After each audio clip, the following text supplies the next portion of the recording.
Welcome back to the Brewer Fanatic podcast. We are your hosts, Jack Stern, Spencer Michaelis, coming to you guys each week to recap everything going on in the world of the Milwaukee Brewers. We got a special episode for everybody this week. Spencer's favorite time of year is coming up. The MLB Draft is on Sunday, July 14th. So that's when the farm system is going to get a chance to be replenished with even more young talent that Spencer can gush over.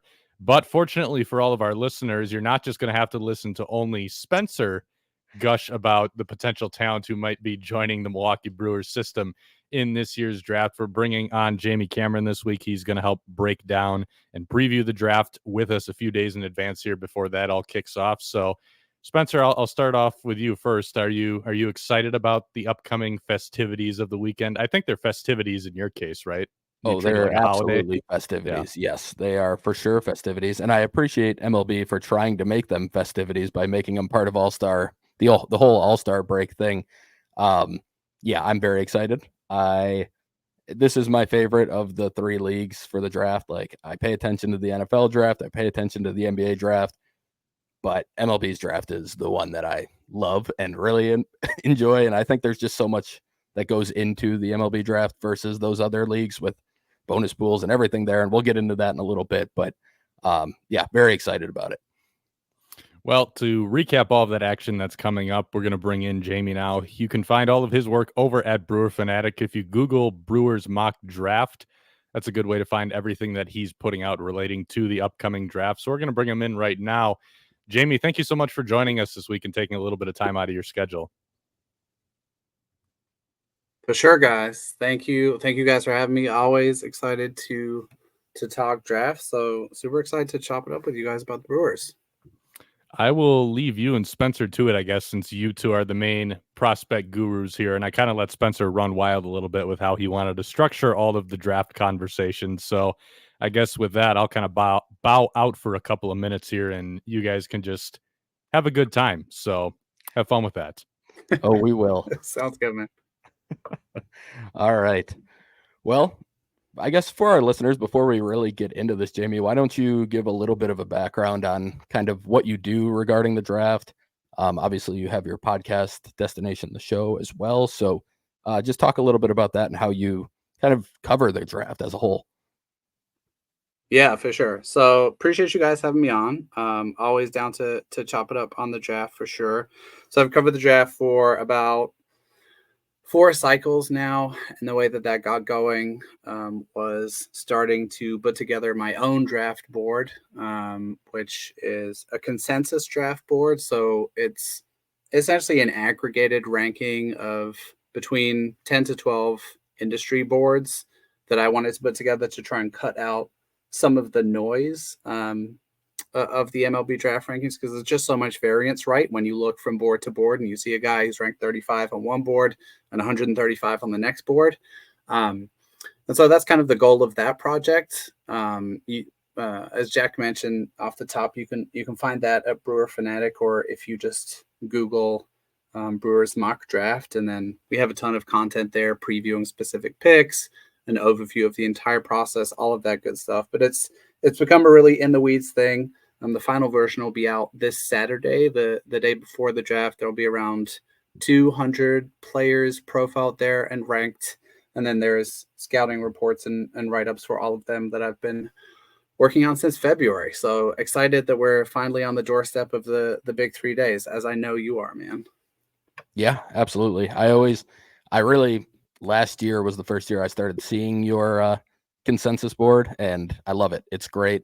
It does cut out a lot of the noise, which is nice. It is always hard. Like, there are wide ranging opinions on the Major League Draft, which to me is part of the cool part, really, with all of this. Like, there are a lot more differing opinions than you get in all of the other leagues. You could have guys who have a first round grade for some people, have like a 5th or 6th for others in the Major League Draft. You don't really see that in other sports. So it's part of the appeal for me. But before I guess we get into the Brewer specific stuff, can you kind of give our listeners an overall explanation of, I mentioned it before, but how the bonus pool system works for the MLB draft, and for the Brewers specifically, I guess, in terms of bonus pool money, where are they sitting heading into the draft?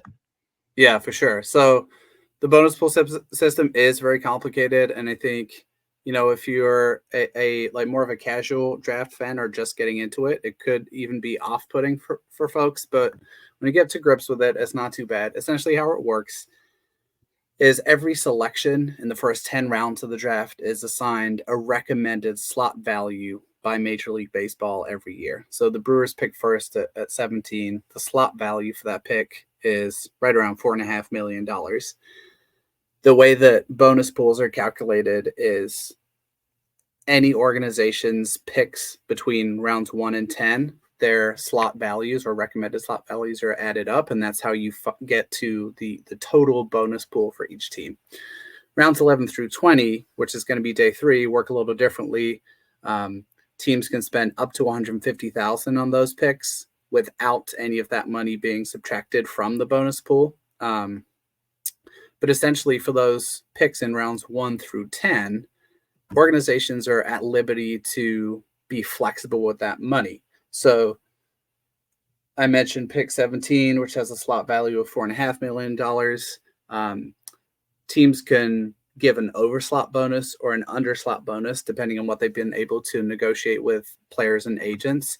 And that is a massive factor in how the draft works, right? It's not like the NFL where you're just selecting who you think the best player available is. You're taking who is the best player available and who do I think I can sign and how is that going to impact the rest of my signings. So it's a game of chess.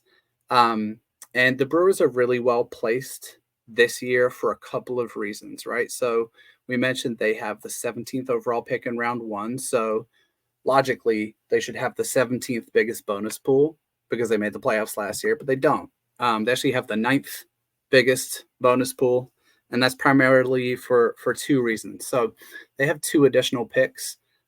They have a pick that they acquired as part of the Corbin Burns trade with the Orioles, which is pick 34. That has a slot value of about $2.7 million. And then they have an additional pick in what's called Comp Round B, which essentially all of the smaller market teams are divided up into 2 pools, and they alternate between Comp Round A picks and Comp Round B picks. The Brewers have a Comp Round B pick this year, which is worth, I think, around $1.2 million. So the sum of it is they have the 9th largest bonus pool, just under $13 million, and that gives them flexibility, both in terms of the picks they have and the kind of financial muscle they have in the draft. And what that gives you is kind of power, right? You can manipulate your bonus pool, and the Brewers did this beautifully last year with going under slot with a number of guys, Brock Wilken, right off the bat, and a few guys, Josh Noth, I think, as well. Yep. And then they're able to nab Eric Batanti and Cooper Pratt in rounds 3 and 6, I want to say, which at the time was, both of those picks were considered kind of a coup for, $1 million over slot each. And, the early returns on those picks looks really, really strong, especially I think Pratt is kind of a consensus borderline top 100 guy at this point already. So all of the picks and the money just give the Brewers flexibility, and that's a really nice place to be heading into day 1, especially in a draft class like this one, I would argue. Yeah, absolutely. And I think the only thing I would add there, just to clarify on something, there is, in the past, I've heard fans wonder about this. If you don't sign a pick, you lose that slot money. You don't have that slot money available for other picks. So if you were to say, we're going to take somebody in the first we don't think we can sign, and then we'll just spread that money out throughout the rest, you can't do that. Yes. So that's just something to keep in mind as well. But you mentioned in terms of this particular draft class, and I guess I just want to know your overall impression of this draft. To me, and kind of around the country and really just in talks in general, it seems to be a down year overall, especially when you compare it to the very strong draft that was 2023. So I guess, how do you see this class in general? For sure. I think we can look at it like in a big picture way like that, right? And it is a weaker class than 2023. Like, that's undeniable. I think it's also, useful to point out why 2023 was so strong. 2023 was kind of the confluence of a couple of things, right? We had just an incredibly historically almost strong prep class last year combined with a really strong college class. The reason that college class was so strong was it was the remnants of COVID. So in 2020, the draft was shortened to 5 rounds. And so a bunch of then prep players decided to go to college because the draft prospects weren't good in a shorter draft. That bolstered last year's college class a lot. And so 2023 was definitely an unusual year. This class is certainly down from that. I think we tend to label draft classes as whatever we first hear about them or hear about them at the beginning of the cycle is a label that tends to stick. And I also think it's useful to think about the class with a little bit more nuance if possible, right? So what are the demographics that are interesting? Because there are always some that are good. And where are those demographics interesting and good? So, of particular note this year, I think prep bats is a pretty thin crop this year, but there is a cluster of good ones in the 30 to 40 range. And I'm sure we'll get into individual guys later. I think the two real strengths of this class that folks might want to know about are college bats through about pick 60, somewhere in that range, like 45 to 65 are good. And then the depth of the arms.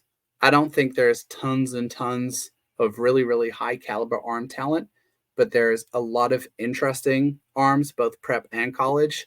And I think, that's something the Brewers do incredibly well in player development. Right. And so I think that's something they'll lean into heavily in this class. Yeah, for sure. I guess we'll kick things off before, again, we get into these Brewer specific things here.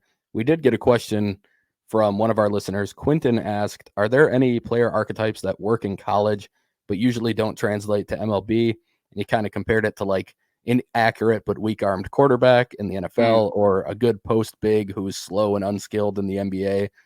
What do you think in that regard for baseball specifically? Yeah, that's so interesting, right? Because I'm by no means an expert on other sports player development, but I think to answer that question, it really comes down to like, what is your organization able to do in terms of player development, and are they able to draft towards the strengths of their player development? But I do think there are some skills that don't translate particularly well, or some traits, if you will. So the college environment or the college offensive environment makes that question really, really interesting. This year, for anyone who's followed college baseball, it has been an absolute barrage and explosion of offensive baseball. Yeah. Hot bats, hot balls, small ballparks, and just like ridiculous power on display, which is incredibly entertaining to watch, of course. But you got to ask yourself and wonder if that translates to the major league level with wood bats, seemingly slightly different balls every year at the moment. A couple of things I would point to, just for me personally, for pitchers, I need someone who's going to be able to generate miss, someone who's going to be able to miss bats. That's a must. And then for hitters, power bats with like a poor combination of either approach and or bat to ball skills, for me, tend to be orange flags or risky profiles. And I think we'll get into some of them when we preview some possible options for the Brewers at 17. But I think that cutting down on extreme chase is difficult. And also if a hitter has significant like in zone bat to ball challenges, that's something I personally prefer to stay away from. But yeah, that's a really interesting question for sure.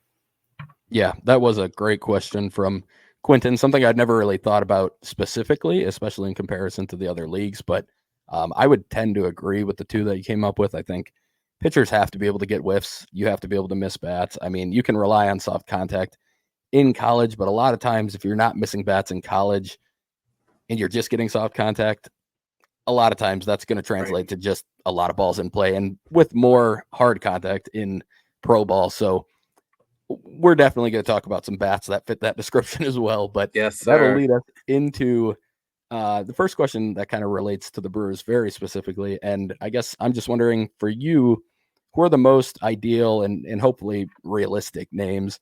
Obviously, we're not talking Travis Bazzana here, but names that could fall to 17 for the Brewers. Man, I mean, so this is going to sound like such a cop-out answer, and I'm probably going to irritate people right off the bat, but I had such a hard time generating a list that was brief enough to go over in this answer, because I think what we're going to see in this draft is picks 1 through 11 are the best players in the draft, kind of by consensus. They're going to come off the board pretty quickly, maybe 1 or 2 surprises, but nothing too crazy. And then from pick like 12 onwards, it's just going to be crazy and really all over the place, which will make it really fun. But the way I kind of chose to think about this for the Brewers is there's kind of 2 possibilities, right? So possibility A, or ideal scenario A, is a player that we think might go a little ahead of where the Brewers pick falls to them. And there's 3 guys I think people should look out for. Seaver King, he's a utility, but that might be kind of doing him a bit of a disservice. He's a guy who's played everywhere for Wake Forest, some of the loudest tools in college baseball, possibly a shortstop, center fielder, second baseman, third baseman, somewhere in there. Hits the ball extremely hard, needs to rein in the approach a little bit. It's a little bit raw, but it's also a little bit like Mookie Betts sometimes. So he's incredibly exciting. James Tibbs is another guy. He's currently 13th on the consensus board. He's an outfielder from Florida State, just a really high-floored, hitterish profile, like good hit tool, good power also. And then Cam Smith is actually a teammate of his from Florida State. He's 14th on our board at the moment. He is the third baseman for Florida State, and I think he has a strong argument to make for the most improved hitter in college baseball this year. He basically took a step forward in every single category, like with his approach, his walk rate, his chase, his exit velocity. He was able to impact the ball more and access more power. Everything was really great with Smith. So if one of those 3 guys dropped, I would be thrilled were I a Brewers fan, and I would be happy with any of those guys. Then there's a kind of secondary chunk of college bats, and they have some warts in the profiles, all of them, right? So you've got Carson Bench. He's an outfielder from Oklahoma State. Took a big step forward offensively this season. Vance Honeycutt, who anyone who's followed college baseball might know a little bit, just an exceptionally exciting player, center fielder for North Carolina, plus speed, plus defense, plus raw power. Big questions about his hit tool and his end zone contact. Malcolm Moore, he's a college catcher from Stanford who had pretty mediocre looking kind of baseball card numbers this year, but his batted ball data and underlying numbers suggest that there's a better player in there. Tommy White, he's another kind of famous guy from LSU.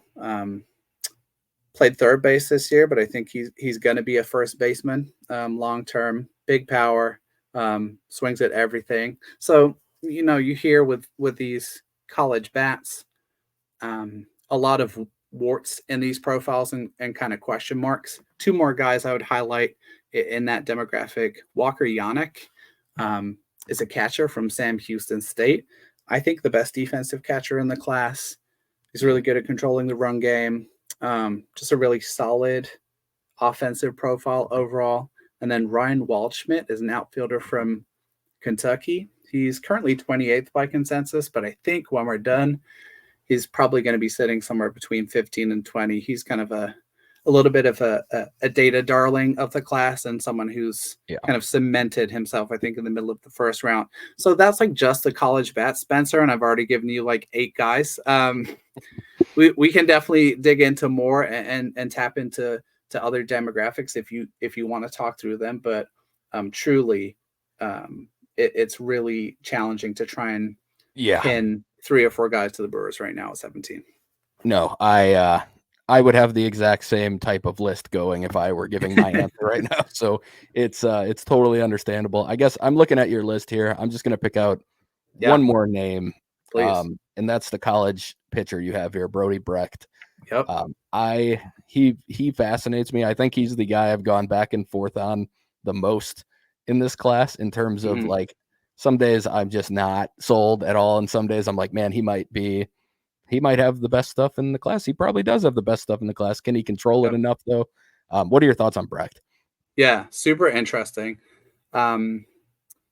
So Brecht is a guy where the arm talent is undeniable. The fastball's been up to 104. It's sitting 97, 98. It's a really devastating sweeper there too.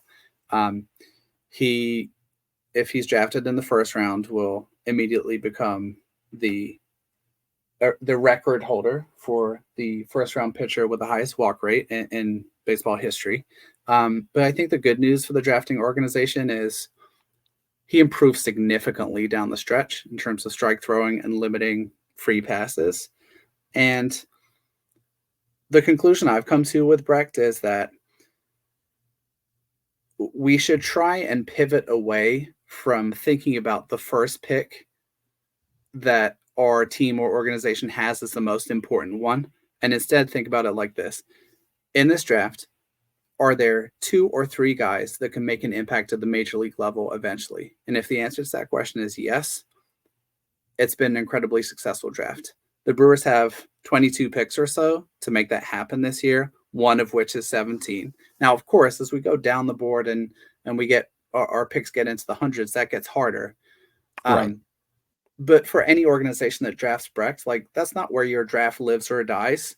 I think the Brewers are one of the smartest pitching development teams in the majors, up there with the Mariners and a few others. And I think if there's any organization that can support Brecht in improving the consistency of his strike throwing and repeating his delivery, which I think has really been his biggest challenge because he's more athlete than pitcher at the moment. Yeah. I think the Brewers at that organization, and let's put it this way, I would feel much more confident with him going to the Brewers than 25 other major league organizations that he might go to. Yeah, that makes sense. And I think it's probably fair to point out too that this was his first year focusing on baseball. He was playing football as well at Iowa. So like you said, a very, very good athlete, probably more of to use a cliche, it's kind of a thrower more than a pitcher right now, and you're trying to teach him how to pitch. So yeah, he's definitely one I would not be opposed to the Brewers adding to their organization. For sure. I mean, it's a guy who, like you said, they've been able to somewhat figure out Jacob Misiorowski this year. So Brody Brecht is on the table for getting figured out as well. All right, just quickly, you don't need to go through too many here, but you could talk about the idea of what we're asking here, but any underslot guys you would think about as like, they might be viewed as a reach if you were just looking at big boards, but somebody they would take at 17 to try and save some money for, what we already talked about and just having a complete draft down the line. Yep, for sure. So there's definitely some options. I think the headline for me is, I don't know if this approach is going to be as relevant this year, just with how chaotic I think the first round is going to go after pick 11 or 12. But there are a couple of guys that spring to mind. The first is a college shortstop named Kalen Culpepper. Played his college baseball at Kansas State. Just a very solid overall profile. He's a really good athlete. At worst, he'll be an above average defensive third baseman, I would say. Good production in the Big 12. He made some swing tweaks in the postseason. And then the next 2 games, he hit for the cycle and then hit a 3-run home run off Hagen Smith. So he had a really nice end to his season. So he'd be one guy I'd keep an eye on for the Brewers. They tend to like guys that can at least start their pro careers at an up the middle position. And Culpepper kind of qualifies. The second kind of cluster that came to mind is actually a group of guys rather than one. So there's 4 or 5 prep shortstops, or we'll call them prep infielders, because not all of them are going to stick it short, in the 30 to 40 range. I'll highlight just a couple I think are really interesting. So Kellen Lindsey is one guy. He's kind of a pop-up guy this spring out of Florida. He's gotten Trey Turner comps this spring. Just an incredible athlete. It's like 80 grade speed. And he's looked really solid defensively. He's another two-sport guy, played quarterback, I think, and just started to solely focus on baseball this year and took a big step forwards. And then Theo Gillen is another prep bat I like a ton. I think he's probably going to be a second baseman long-term because of the arm, but it might be fair to say that he is the third best prep bat on the board after Connor Griffin and Bryce Rayner, who are going to be gone somewhere in the top 12. So, but there's three other guys there, Tyson Lewis, Wyatt Sanford, and Carter Johnson. And so one possibility would be, you save $750,000 or so by drafting one of those guys at 17. They still make a little bit more than what they would at 31, 32, 33, and the Brewers can do their thing and be creative with other guys later in the draft. Yeah, for me, Gillen's swing is just it looks so good to me. Like, so good. Of all of them, just in terms of like visually, I love his swing. And he's, in terms of the bat, he's very fun. I think the glove is definitely going to be an interesting thing to follow. Yes. There's been a very wide-ranging opinions on that, but a lot of people are pretty down on the glove. It's obviously, I haven't seen too much video of it, but he doesn't look super fluid in the field, I would say. So it's you'd be buying the bat there, but I think could be a very good bat. I agree. Okay, so we got another question here from John EC. Kind of which first-round valued player would you not love for the Brewers? I'm thinking more around that 17 spot. Yep. So I kind of put three answers here, and I'll try and keep it moving. But Vance Honeycutt is a guy for me who I just want someone else to take him. Yep. And it's just for me, like, not my personal flavor of risk profile. Someone who swings and misses in zone a lot. There's a chance that Vance Honeycutt could be a superstar. In fact, if he hits ever like 240 to 250 at the major league level, I think he's going to be an unbelievably valuable player. But I'd rather someone else took him. Tommy White is another guy, incredibly productive bat, hit a walk-off home run to win a national championship in 2023 for LSU. I personally, Spencer, don't want to take a guy who I think is starting at the bottom of the defensive continuum. I tend to think that's against the Brewers draft preferences too. There are some folks that have said, oh, he looks okay as a third baseman. I don't personally agree with that. I think he's a first baseman. And if you're drafting a first baseman in the first round, he has to mash. Yep. And White has a lot of chase to his profile too. So that's the second one. And then the third, because I think we'll see and have seen the Brewers linked with this demo a bit. I'm not really in on a college catcher in the first round personally. I think Walker Yannick would be my sole exception to that in this draft, because a lot of them are very fringy defensive catchers. And if I'm taking a catcher in the first round, I want to feel confident that he's going to stick at catcher. Otherwise, I will take a bat first catcher at like 150 and then work on the defense later. So college catchers wouldn't be my preference, and then White and Honeycutt for me. Yep, I think if I were putting together a list, those are the three that I would have picked too. Honeycutt scares me. I mean, I've just got Keon Broxton and Lewis Brinson type ideas in my head whenever I look at him. And yeah, Tommy White he's just he swings at everything. I mean, he gets the bat on the ball a decent amount in college. It's not like he has a bad bat to ball skills, but the chase rate is awful. And yeah, he's not a third baseman. He might not even be a very okay first baseman. I mean, it kind of gives like a Reese Hoskins vibe to me, like at his best in some ways. Right. So I mean, also when you look at actually really solid defensive first baseman in this draft, if you see Nick Kurtz play defensive first base, like it's really good. I don't think Tommy White is that great of an athlete, and so that would be my concern there. Yep. And I'm with you on Yannick. That was the guy. I wrote it down here. I said, I agree with this. Yannick's the only catcher I actually like from that group in that role. So definitely with you on that. we talked about, and you've in some of your mock drafts, you've gone with a prep arm at 34 for the Brewers. I guess, do you expect them to go that route, or at least think it's a decent possibility? And who do you like from that group in that range? Yeah, I do think it's a possibility. I'm never gonna say I expect anything because it's always crazy. I do think it's a strong possibility. So let's put it this way. I think there's a really diverse group of prep arms in the like 30 to 80 range. And there's something for everyone. If you want pitchability, there's that guy. If you want feel for spin, there's that guy. If you want power arm, there's that guy. And a lot of those arms are going to be asking for comp A type money. And so this might be something where you see a discrepancy between where a guy is drafted and what their ranking is on whatever board that you're going to look at. And I think maybe a place where the consensus board can be helpful for folks. But it's because they have leverage, right? Like they can go to college. But there's a ton of really intriguing prep arms here. So I'll give you 4.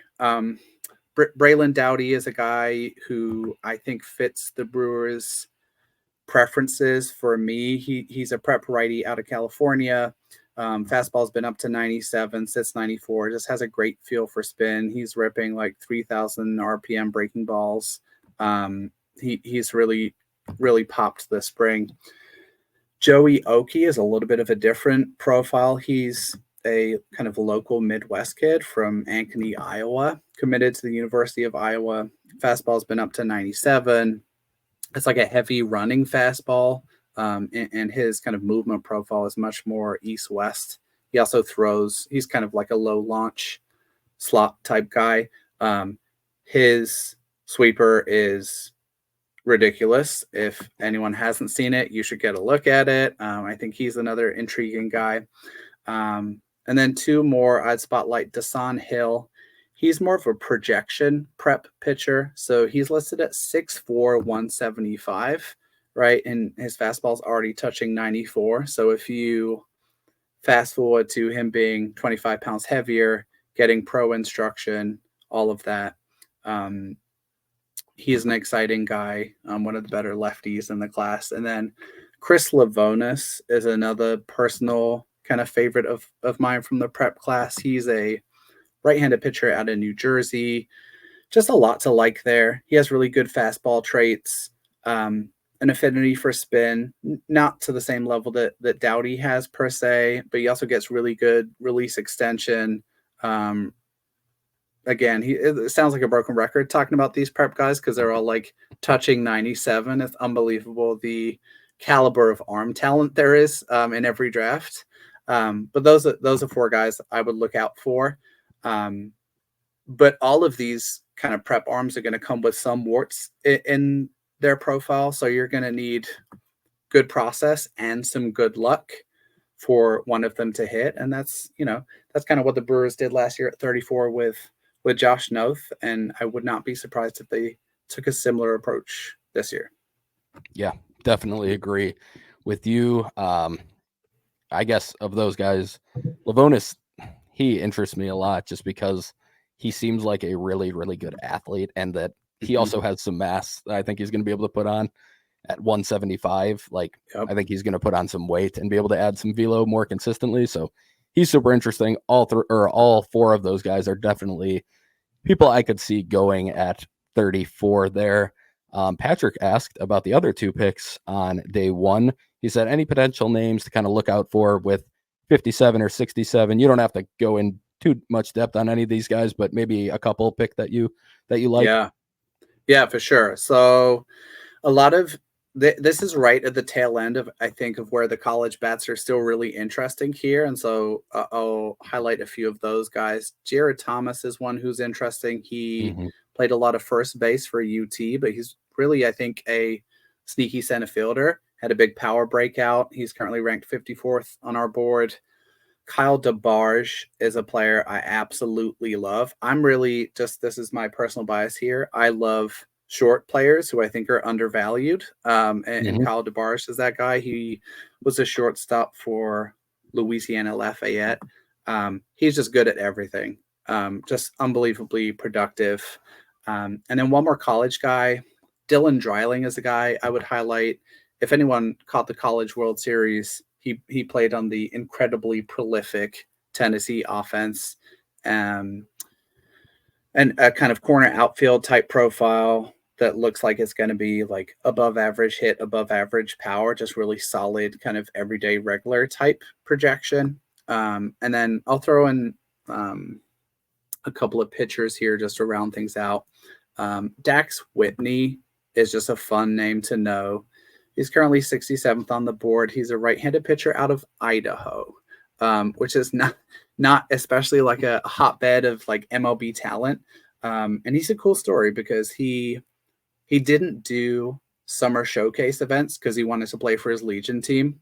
And eventually he just got discovered, and suddenly this spring there's just tens of scouts flooding into Idaho to see this 6'5" kid who has like 4 really good pitches, is throwing a 96-mile-an-hour fastball. So he's a really interesting guy. And then one more, Ryan Forcucci. He's a college righty out of UC San Diego, currently 88th on our board. Really good fastball traits.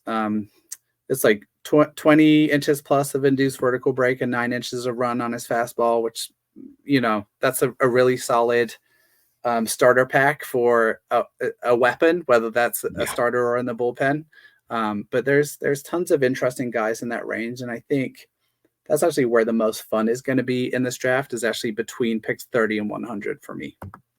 Yeah, I'm with you. Forcucci is one that I'm probably a lot higher on than some of the consensus stuff is. I just think that's a rare fastball. Like 20 inches of IVB with 9 inches of run is not a common thing to find. Like it's usually pretty straight in terms of the horizontal if you're getting up towards 20 with the IVB. So yeah, I think the curveball is pretty good. The slider's decent. Changeup's okay. It's a 4-pitch mix for a guy who might be able to be a starter. He's coming off Tommy John, if I remember right. Yep. Is that right? Okay. So that could impact where he goes as well, and probably a little bit of the money too. So somebody that I would love for the Brewers to be in on there. And then just to keep going, I guess, down through the draft, any players on day 2, probably early on day 2, that kind of feel like fits for the Brewers? Yeah, for sure. So I'll give you 3, and I kind of cheated here, right? And I definitely started with some guys that might pop at the end of day 1. So 3 guys. One I mentioned because there's been a lot of steam for the Brewers to this guy. It's a prep shortstop named Luke Dickerson. He's out of New Jersey. He's currently 63rd on our board. Might be a shortstop, maybe a center fielder. He's a multi-sport athlete. I think he played hockey, kind of like what folks might describe as like a fire hydrant type frame. Which it resonates with me because that's me too. But yeah, like good hit tool, developing power plus speed, just a really good athlete that's starting to develop the baseball skills really well, right? And then 2 more, Aiden May as a right-handed pitcher out of Oregon State. His sweeper is one of the best pitches in the class for me. He commands it. He moves it around the zone. Everything else kind of needs some work.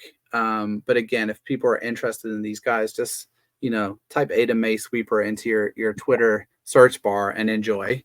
And then one last guy who might be like too famous for the Brewers at this point, but Daniel Egan is a right-handed pitcher who played for Presbyterian. He's 118th on our board. He just had an unbelievable 2024. He has a really great starting pitcher's frame. Kind of 3.5 pitch mix, pitched 77 innings this year, 2.67 ERA, walked 28, and struck out 121. He just took a step forward with the velo, step forward with the strike throwing. He just looked really polished. Also looked really good at the draft combine. So he's a guy I could see the Brewers getting in their system, adding a tick or 2 to the fastball, working on the shapes of the secondaries, and then in 2 years you have a solid, middle of the rotation starter at the big league level. So yeah, for sure. Of those names, I was excited when I started seeing Dickerson tied to the Brewers a little bit. Now I've seen him going even in the comp round couple sure. of times on mocks. Like, he's been moving up, but definitely a guy I would love to add to the system. All three of those guys are definitely super interesting. But okay, let's take it a little bit beyond the Brewers specific needs and fits. Do you have any players that you consider kind of quote unquote your guys in this draft? Players you like more than the consensus or more than most? I do, and I'm going to try and give a couple that I think are solidly could be like Brewers tangential too, to make it relevant for folks. So I'll give you three. So the first is Cole Mathis. He was a two-way player, now just an infielder, a little bit positionless when it comes to the defense, but played for the College of Charleston. He had 335, 472, 650 in 2024, 33 extra base hits, 46 walks, and just 32 strikeouts. He also had an insane Cape Cod stint in 2023 where he was just crushing with a wooden bat as well. So he's currently 79th. He's a top 50 guy for me. I like him a ton. Sean Keys is a little bit everybody's favorite player in this draft, or everyone's kind of trendy favorite player. He's currently 188th by consensus. He'll be in the top 100 by the time we get to Sunday, I'm sure. Really good approach at the plate, excellent bat to ball skills. It was just, I think, a 14% end zone whiff in 2024. He's a guy, like, if he was a good defensive third baseman, he would be, going in the top 40 picks maybe. And then a last guy who's a little bit more off the charts is LP Langevin. He is a Canadian pitcher who pitched for Louisiana Lafayette. And the reason I mention him is he's going to be a reliever. But the Brewers drafted Craig Yoho, and that's going quite well. And Langevin has just really interesting traits. Fastball's 93 to 94. It's been up to 97. Low launch, a ton of ride on the fastball. It's north of a 45% miss rate on the fastball in 2024. Struck out like 15.6 per 9 innings, mostly in relief work against good competition. And so, again, get him in the Brewer system, get that fastball like sitting at 96, 97, work on ensuring there's a really solid breaking pitch there. And he's a guy I could see moving quickly. I'm excited to see where he goes, and I really hope he goes to a smart organization. Yeah, he's definitely one I've kept an eye on. I watched him, I think it was against Texas in one of the regionals or something, and just the delivery, you can tell how athletic it is. You can tell it's a low slot, and then I saw some of those stats on the fastball and just some of the metrics on it, and it's an elite pitch. I mean, that's a big time fastball, and it's not the velo, it's everything else about it. Right. Couple names I would throw out just from my opinion, like for me, Nate Knowles from William and Mary is one of my guys. I love his arm. Now, he feels like a prototypical kind of Brewers type of, they might have to draft him higher than this, but like a 4th or 5th round pick the Brewers have made in the past. Yep. He's that type of guy where it's just a nice, clean starters mix, low 90s. He's got a cutter, which the Brewers love, and a curveball, which they love that combo. He got a lot of swing and miss on all of his pitches, including fastball, cutter, and curveball. He had kind of weird usage at William and Mary because he was starting, but he wasn't going super deep into games. But yeah, I mean, he's been up to 95. He's been up to 21 induced vertical break. He's got a good vertical approach angle. Like I love his stuff. And then Sawyer Strasnider is my prep guy that I'm way higher on, I think, than most. He is just, to me, like his bat is going to play. Like I really believe in him at the plate. I think he might be able to handle center because he's a decent, he's a good athlete. He's not the fastest, but even if not, he's got a good arm. He's been a pitcher. I think he's a right fielder. He doesn't have to get slotted into left necessarily. And he plays good defense. I know he's committed to TCU. He's a type of guy that I would like 3rd round pick. I would love Sawyer Strasnider in that spot. Yeah. Those are my two that I'll throw out there. I don't know if you have any thoughts on them. Dude, no, those are great picks. I mean, that's why we talked about it earlier. Sawyer Strasnider, also 80 grade name for sure. There's a lot of good ones in this draft. Yeah, that's why I think day 2 is the most fun and the most chaotic, right? That's really where you're finding a decent amount of your, not even like diamonds in the rough, but players who are actually going to provide you with organizational value. I like both of those picks a ton. Knowles, I think, is another guy who's going to take a really significant jump. He's really the last guy who's going to go from kind of nowhere on the board or no man's land by consensus to, oh, suddenly everyone has him like in the certain range. And it's all based on, intel of like, oh, you missed this guy. So Knowles is a great shout.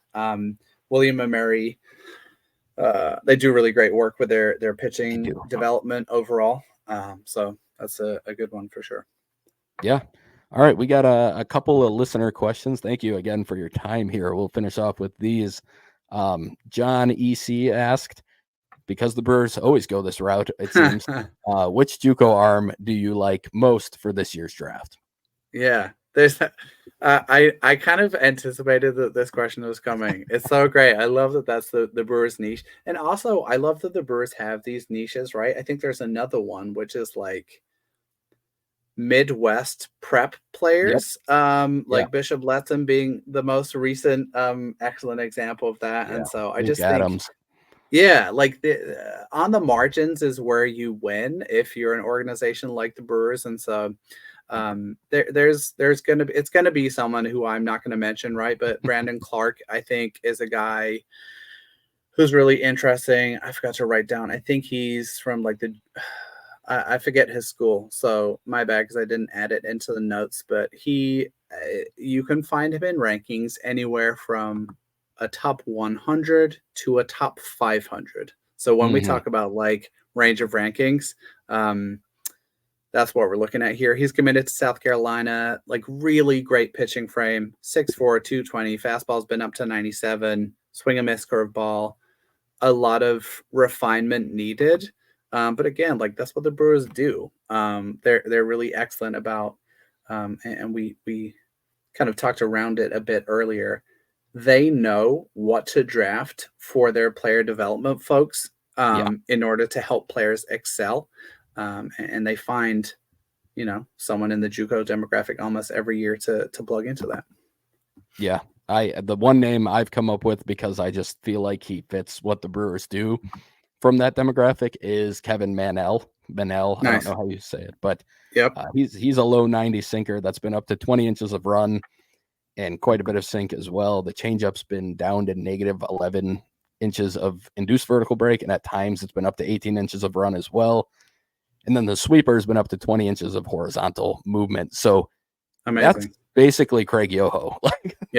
Those types of numbers are basically Craig Yoho. So he fits what the Brewers do a lot. He might be more likely to start than Yoho was coming out of college as a younger player who hasn't had the same type of injury history, but he's committed to Mississippi State out of Cloud County, I believe. Yep, Cloud County. Yep. So that's a name I think I'm gonna call my shot. He's my guy for the Brewers JUCO pick this year. I like it. And so to give you an example, right, of how that plays out, I have him 386 on the board, right? So he's not actually going to show up on the final version of the board because we'll only go about 200 players deep, but the actual list is much bigger than that, and he's on it. So I think that's a great shout. I like it a lot. Nice. All right. We'll finish. We got kind of an overarching question from Patrick here. He asked, last year's late picks were, meaning day 3 mostly, and really after round 5 for the Brewers, or after round 6, I guess I should say, because of Pratt. Last year's late picks were almost exclusively arms.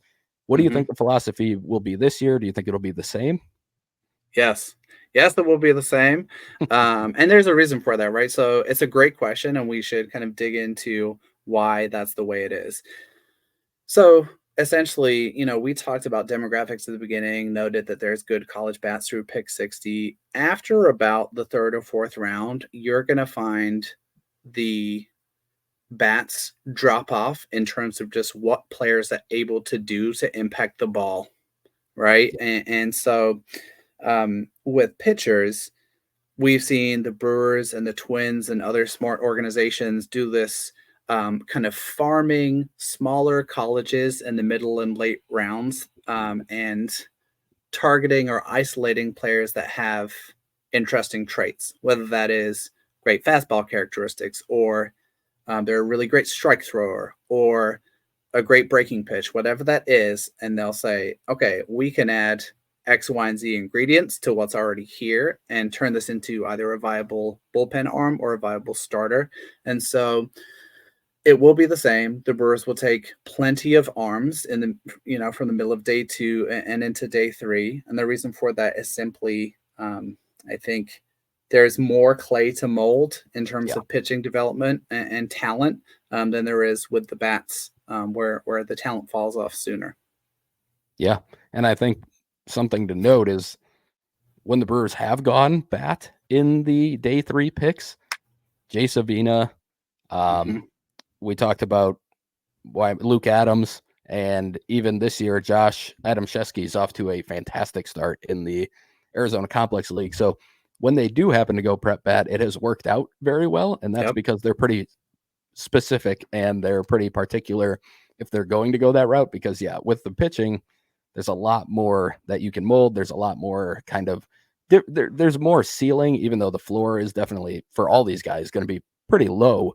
But with pitchers, you just have a little bit more you can add to it. So it's always kind of notable to me when they do go with a bat, because to me, that means they were pretty high on them, or they see something they really like in a prep bat if they're going with them on day 2 or day 3. So I mean, I think that'll wrap it up, Jamie. I hope you enjoyed this. Thank you for joining us. Awesome, man. Yeah, for sure. I really appreciate you guys having me. Always down to talk Brewers draft, and look forward to chopping it up again after it's all done and we know who's coming into the farm system. Yeah, absolutely. Before we let you go here, is there anything else you want to plug? I mean, we can find your work again, Googling the Brewers mock draft, and anything else you want to throw out there. Yeah, just if folks are interested in the draft, we will be doing a live stream throughout the entire day 1. So this Sunday, July 14th, Spencer, you're going to be making an appearance on that to talk about Brewers picks. So we're going to be doing that with specific kind of Brewers oriented reaction and analysis to their picks. So if folks are interested in the Brewers draft, less interested in the not that great TV coverage of the draft, you can Google that Destination the Show draft stream. You'll be able to find it. Come check that out. And then there'll be a final version of the consensus draft board available at Brewer Fanatic sometime this Saturday that will have the final aggregated rankings down through about 200 players to get folks right for Sunday. Awesome. Well, we will let you go and spend time with your family, because I know that's what you were hoping to do today. But thank you again for joining us. And this was fun. Thank you, Jamie. For sure. Appreciate you guys. See you soon. I'm just going to say before we move on to the rest of the show, I know I make fun of you, Spencer, for the extensive prospect coverage, but that's not because I don't think any of it's relevant. It's mainly just because I don't know how you guys find the time to do this. The work that Jamie does and the amount of detail he puts into this, it takes a lot of time. It takes a lot of attention to detail. And even just myself, as someone who tries to know as much as I possibly can about the Brewers and about the team and about the organization, I can't really fathom any way to keep track of all of that on top of everything that goes on with the big league teams. So the work that Jamie does at Brewer Fanatic with all of the draft coverage and the stuff that you do as well, it's a very valuable resource for people, myself included, because I usually don't have the time to look at this stuff. I'd imagine most people don't have the time to dive into this stuff. And it's just really nice to have people who do that work and are willing to put up with it, or not put up with it, but are willing to do those deep dives and enjoy doing those deep dives, because I don't think it's something that, like Jamie kind of alluded to at the end, you're not going to get a lot of TV coverage about this stuff. No. So to have these resources online where you can just kind of quickly glance at this stuff and it's been curated for you, you can, get information on players, you can get these mock drafts and you can kind of see the analysis of, here are guys who the Brewers are probably looking at and here's why. And, are these guys going to be able to land at certain picks for the Brewers, or what might they pivot to if those guys aren't there? Just there's so many moving parts with the draft, and to have people who are on top of that and able to provide that kind of coverage, I think it's really invaluable. So, someone like Jamie who does all of that work, someone like Spencer who does a lot of the work too at Brewer Fanatic for the minor league coverage, you guys definitely deserve a shout out. And I don't think we give you guys enough of a shout out, but we're at draft time right now. So now we're going to finally give you guys some of the credit that you deserve. Well, thank you, Jack. I know that was hard for you to say. You don't like it when you say it. Yeah, I scripted it all out. I was actually reading off a teleprompter. None of that was heartfelt whatsoever. I wrote it. Yes, you did, actually. How did I do? Did I recite it exactly how you wanted me to? You were pretty good. Yeah, I would have liked a little bit more towards you. Went towards Jamie a lot there. I was trying to get it back towards me, but it's fine. It's okay. Yeah, heaven forbid I give a shout out to the guy who took some time out of his busy schedule and took some time away from his family to talk about prospects with us for an hour. But now that we're through with that portion of the show, we are going to move on to the standard content that all of you listeners have come to know and love, or know and tolerate. I don't know, whatever it might be. But the Brewers played a couple series since the last time that we recorded, and we're going to jump into both of those right now. So the Brewers wrapped up their trip out west with a 3-game series against the Dodgers in Los Angeles, and the Brewers dropping 2 out of 3 in that one. So they ended up finishing their trip out west against the Rockies and Dodgers 3-4. Not a worst case scenario at all for the road trip. I think Pat Murphy was right when he said in the Colorado series that they could have won all 4 of those games because they were in them. It's kind of a similar story in this Dodgers series as well, where they were in all 3 of these games, but they only ended up taking one of them. They were able to salvage the series finale before they came back home to Milwaukee. But I think that you take that from that trip. Yeah. And I think that in this Dodgers series too, the fact that these were all relatively close games, I think is a good sign. I know the records are close for the Dodgers and the Brewers, but I'm not going to be a homer here. Like, talent-wise and experience-wise, just how polished these teams are, the Dodgers are a better team than the Brewers, and they are a much better team than the Brewers. So this outcome isn't surprising to me. And the caveat also needs to be, just because the Dodgers are better than the Brewers doesn't mean the Brewers can't beat them in a short playoff series. That's another important point to make here. And I think the fact that the Brewers were close in all 3 of these games was a good sign on that front. At the very least, there were no bad signs in this series, really, for me. But we'll dive into it here. Game 1, the Brewers losing this one by a score of 5-8. And this one, the 8-5 score might make it look like the Dodgers kind of got away with a pretty convincing win against the Brewers. That wasn't really the case if you follow the trajectory of this game. So Aaron Savali made his debut for the Brewers. He went 5 innings, 5 hits, 3 walks, struck out 8 guys. And really, the damage for him was just the fact that he allowed 3 home runs. Will Smith hitting 3 home runs for the Dodgers in this game, 2 of them off of Savali. Side tangent on this one. I think going in, they had the right game plan against Will Smith. There's not really a clear-cut pitch that he has struggled against this year, but there have been times where you can get him out with breaking stuff. So William Contreras, knowing that, seemed to go into this game with a vision for a sweeper-heavy approach against Will Smith. The problem was he just kept spamming him with sweepers throughout that first at-bat until Smith got a hold of one.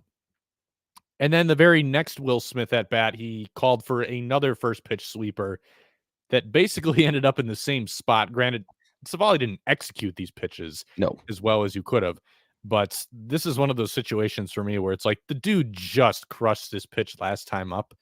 And I know you have some numbers to indicate that this can be the pitch you can get him out with, but he has still hit it at times as well. Yeah. And then just knowing that this is the exact pitch that he saw a lot of last time up, I don't think it would have been the worst idea in the world to start him with something else. I know you kind of felt the same way too, because there were some text messages exchanged after those 2 sequences. Yeah, I think I tweeted about it too. I did not love even in that first at bat, I was saying, again, I talk to myself a lot during Brewer games. I was saying to nobody in particular, but no more sweepers, because he had a decent swing on one. He fouled it off. He had seen like 3 already in that at bat, at least 2, and you could tell he saw it okay. And that next pitch, and you talked about it, it was not a good pitch by Savali. It was up, it was over the plate. I mean, it caught probably that middle third of the plate. But it was also a pitch that you could tell he was seeing decently, and was, if you do make a mistake with that pitch, he's gonna hit it in that spot. But first at bat, I get it. They have that plan of approach. You go into it, it's fine. Like, he hit the ball, he hit it opposite field. He had a nice poke. It was a good hit. It was a nice swing by him. But to go into that next at bat and immediately start him off with the pitch he's already seen a bunch of and already hit a homer on, that was just a really weird pitch call to me. And again, not a good pitch. So if you make a good pitch there, it might have worked. But it also felt like, all right, let's start him with a sinker in or something to get him off of this idea that it's going to be a breaking ball away, because that's just what we were going to pepper this whole game. So it was just a weird pitch call. I mean, it wasn't like, in both scenarios, the bases were empty for those Will Smith homers. So you are just kind of thinking, all right, let's attack. Let's go after a guy here. So you don't necessarily need to be going after Chase, but I think you probably needed to show him something else, and probably just another area of the zone too would have been a good idea to go somewhere else with the pitches. So that's where I was falling in that during those 2 at-bats.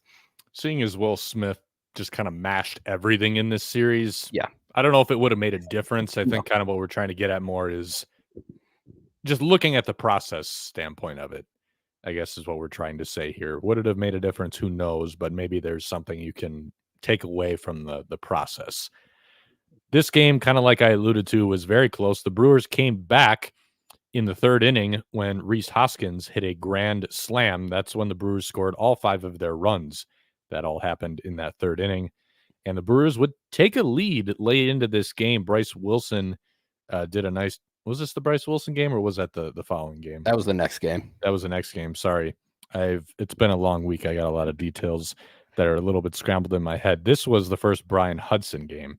Yep. But the Brewers holding a lead there, taking it to the 7th, and Will Smith hitting his 3rd home run of the game. This one was off of Brian Hudson, and that's what tied it. And then the Dodgers scoring 3 more in the 8th to settle the score, where it ended up at 8-5. This inning was interesting as well. So Elvis Peguero came in and just did not throw the ball well. He was all over the place, walked a couple guys. Hobie Milner comes in with the bases loaded and 2 outs to face Freddie Freeman. The game is tied. Milner had him struck out. He froze him on a strike 3 painted fastball on the black. It was called a ball. And then 2 pitches later, Freeman delivers a 2 RBI base hit. And then that's kind of when things start to fall apart. So Milner did his job. And this was obviously a turning point in the game. A lot of Brewer fans displeased with the umpire for not calling that pitch on the black, especially because it had been there throughout the night.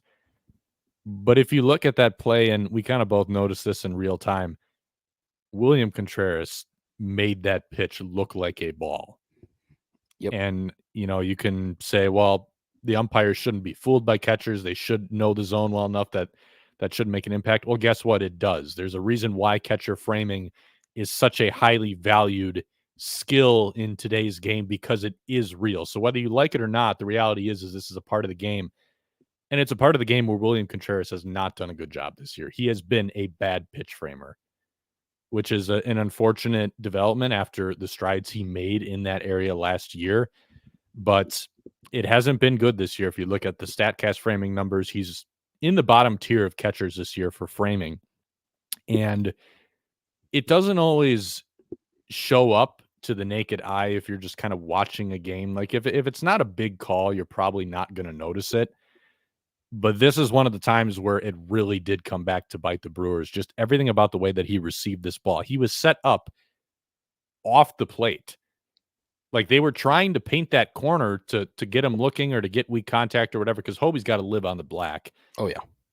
Knowing that this pitch is supposed to be on the black, William was set up. And granted, it's a little tricky with the camera angle because it's not perfectly centered. But you can tell he was set up outside of the strike zone. He was set up off the zone. And then as he goes to receive this ball, he kind of comes around it weirdly to the point where he catches it in a position where it looks like a ball, and then he tries to pull it back in. So he's trying to pull a pitch back in that was never out. Yeah. As opposed to just being set up in a good spot and sticking the landing. And that's how you end up with a pitch that's not called strike three, and things just kind of spiral from there. So this is probably the most prominent example of William Contreras not receiving the ball well and the framing being an issue. And for as great as he's been offensively this year, the defense really has taken a step back. And I know Matt Trueblood at Brewer Fanatic was kind of on this right away from the start of the year. And I think that's kind of what inspired us to start following it too as the year continued. But this should be a storyline because it does matter. And I also think it's important to point it out too, because it seems like for whatever reason, all the people with the Brewers are really just hammering how valuable Contreras has been behind the plate. And I do think there is an intangible value with how well he works with the pitchers. Like, you know, guys talk about him handling his pitching staff, and the way that they talk about it and how often they talk about it, they're not just giving him lip service. Like, there very much is something to that. And when you have that many guys applauding you for something like that, it probably is something that's real. But the receiving has not been good this year, and I do think we need to start pointing it out a lot more, because I'm sure the Brewers are aware of this if we can see it. And it's got to get better. Like Walker McKinven, Charlie Green, I wouldn't be surprised if they know that there's something going on here and they're looking into fixes. I don't know for sure. This is speculative on my part, but it has been an issue. Yes, it has. And I did see some people on Twitter who were getting a little defensive about it when it got brought up in this scenario. I get it. I think for the most part, like you and I have talked about it even just behind the scenes when we've been texting and stuff for a couple months now. We haven't talked about it too much on here. It hasn't come up in a huge spot very often, so that makes it a little bit harder to kind of point to a moment where it happens. This was an obvious one. It's been bad, and this is something the Brewers have long relied on from their catchers, is being some of the better receiving catchers in baseball. And this is a pitching staff that not only needs the defense behind them, but the defense in front of them to get every advantage that they can get. And if the catcher is not providing that level of just gaining them strikes, really is what, and not losing them strikes. That's really all framing is. It's gaining them some strikes that are not in the zone and not losing the strikes that are in the zone. And William hasn't been good in that role this year. And he showed that he's capable of it last year. Matt Trueblood's article had some video examples of kind of what he's doing at it. One of them I remember, I haven't looked at it in a while, but I remember one of them being that he was kind of setting up and showing the plate, the difference between, or the amount of space between his setup and the plate to the umpire. And that's basically what you were talking about there, where he was set up off the plate. And then when he's working back around, the umpire can see right down the line, basically. And it looks like his glove is outside of the plate as he's catching the ball, instead of it being working on the plate and then just kind of catching and slightly, like you do bring the ball back. That's what they teach catchers to do now.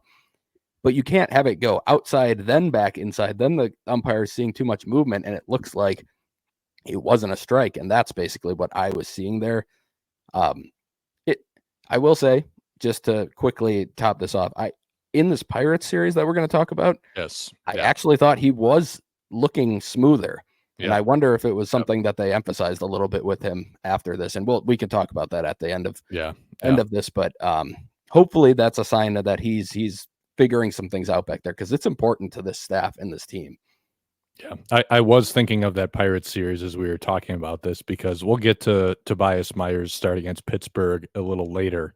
But Tobias was living off of stolen strike threes on the outside corner in that game, and he was hitting his spots, and we'll talk about it more, just about how it does reflect better on William, but I won't dive into that too much until we get to that bridge. Game 2 for the Dodgers series, the Brewers losing this one 5-3. Another grind for Freddie Peralta. I'm actually going to be a little bit more sympathetic on this one, though, because he was facing a good lineup, and he actually did reach back and make some really good pitches when he had to get out of jams. This is not the same as an outing where you're facing the White Sox and you're not attacking them as aggressively in the Yes. zone as you need to. He was facing a very, very good lineup, one of the best in baseball. Didn't have his best stuff, but at the same time, he kind of realized, like, hey, I'm in a jam. I'm going to have to empty the tank here. And he did that when he needed to. So he went 4 innings, 4 hits, 3 walks, 3 earned runs. All the damage coming in the first inning, though, against him, and he really settled in after that, or at least kept runs off the board. He still dealt with traffic, but he kept runs off the board. So I was more impressed by this outing from Freddie Peralta than otherwise. Yep. And that usually hasn't been the case for me this year, so I'm not going to knock him too hard for this one. This was the game where Bryce Wilson came out of the bullpen. You'll have to excuse my brain fart from a few minutes ago. We're getting deep into the year. I've watched a lot of baseball. It's starting to get a little scrambled up here. But Bryce Wilson did a nice job out of the bullpen after Freddie's shorter start. He went 3 shutout, 3 hits allowed, didn't walk anybody, which is always a big part of the recipe for Bryce Wilson. Is he controlling the ball well enough to avoid the walks? Christian Yelich hitting a game-tying home run in the 8th inning there to put the Brewers in a better spot, and that's where you start to see the value of a Bryce Wilson outing out of the bullpen, where he can cover a couple innings there and keep the Brewers in that game. But once again, things starting to trend in the wrong direction. Once Brian Hudson came into this game, this was his first time facing his former team. He was in the Dodgers organization last year, pitched in a few games for them, and very rare that we've seen Brian Hudson in back-to-back games this year. And I think in game 1, he got the short end of the stick a little bit. Like the pitch that he threw to Will Smith, it was a ball. Not perfectly executed, but it was not a bad pitch. Like he missed in a good spot to miss, and Smith just hit it. This one, though, you could tell that he was not sharp. 2 runs allowed on 2 more home runs to Miguel Vargas and Shohei Ohtani, and these pitches got plenty of the plate. Oh, yeah. That these 2 guys hit, and they did not miss them, especially Ohtani's home run. That was one where you saw where that ball was going, and you, out of the hand, that is, you saw where the ball was going, and you kind of knew what was about to happen. Yep. But Brian Hudson been a very big part of the Brewers' success this year. I'm not worried about him. I think that some time off will do him well, but I don't think this is a situation where you have to be concerned about him long term. He just needs a little bit of rest, and the Brewers, as we'll talk about in the injury update section, could be getting some reinforcements to that bullpen, especially some guys who can provide a little bit of length out of that bullpen, which should hopefully ease the load on Brian Hudson a little bit here in the official second half of the year. They call it the second half because it's after the All-Star break, even though we've crossed the numerical first half. Yeah, but they suck at fractions. Yeah, they do. Well, I mean, I wasn't good at them either. I was really bad at math in school. But game 3, the Brewers salvaging this one on the getaway day. 9-2, they won this one. A very convincing bounce-back win for them. Spencer, you wrote in the agenda here, Dallas Keuchel may have surpassed Bryce Wilson's Mother's Day start against the Cardinals for the flukiest, decent-looking line of the season. 4 1/3 for Keuchel, 3 hits, 5 walks, no runs, no strikeouts. I'm actually gonna push back on it being the flukiest one, flukier than Wilson, because contact was different. Yes. Yeah. Bryce Wilson was walking everybody and giving up snot rockets in that game and keeping runs off the board. Dallas Keuchel was walking everyone, but when he wasn't walking guys, he was getting really weak contact. His average exit velocity in this one was like 86 miles an hour. I don't think he allowed a barrel. It was like a 25% hard hit rate in this one for him. So at least the kind of contact he was getting is conducive to avoiding damage. That was not the case in the Bryce Wilson start. But this does raise an interesting point about Dallas Keuchel, and I know I said this to you after watching that outing. I didn't see this one live, so I went back and watched it later that night. But you can tell that he's just trying to avoid the heart of the plate, which obviously is a guy who's, not tasked with velocity or anything, and he's basically doing what I wanted the Brewers to do with him, which is essentially reduce most of the arsenal to just the sinker and the cutter, because those are the only 2 pitches he has that still have, even with the lack of velocity, they still have really good movement and good shapes. So they have essentially pared it down to the sinker and the changeup with the occasional cutter in as a different look. So he's mixing pitches exactly how I want him to. So good on him and the Brewers for knowing the best way to utilize what's left of Dallas Keuchel.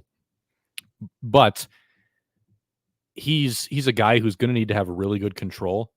And you can tell that he's trying to hit the corners, but he's missing the corners a lot. Yeah. And I guess the good news is it's probably better for him when he misses the corners, it's better for him to miss outside the zone than over the plate. Yeah.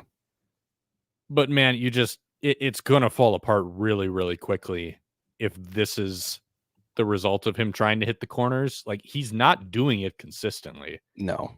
He's doing it just enough where it seems like every time he gets a swing on a pitch that's in the strike zone, or every time that he gets that pitch on the corner, he's getting a swing or maybe a called strike or whatever it is, just not a detrimental outcome. Right.